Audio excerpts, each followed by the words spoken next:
Kung mayroon mang mainit sa paningin ng publiko, lalo na sa gitna ng issue ng flood control scandal and corruption, isa na dyan si House Speaker Martin Romualdez. At sa kabila ng pahayag ng gobyerno na walang palulusutin sa mga sangkot sa anomalya, hindi pa rin kasama si Romualdez sa mga makakasuhan na sa ombudsman kaugnay ng issue.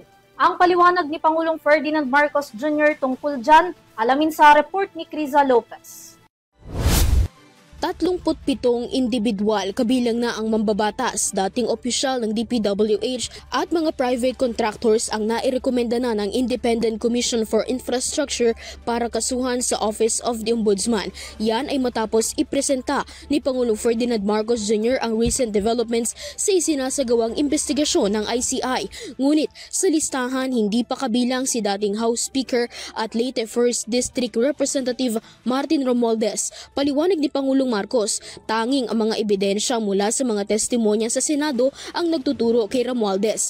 Sa kabila ng pahayag ng Pangulo, tiniyak niya na kung may dapat sagutin si Romualdez habang gumugulo ang investigasyon ay kailangan niyang tumugon.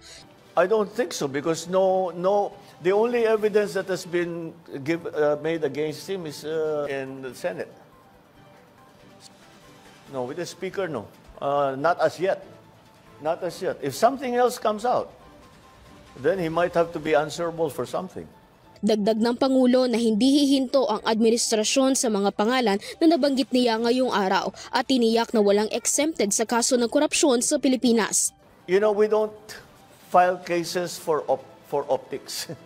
We file cases to put people in jail or to make people answer. Walang immune dito walang exempted dito sa mga investigasyon na ito.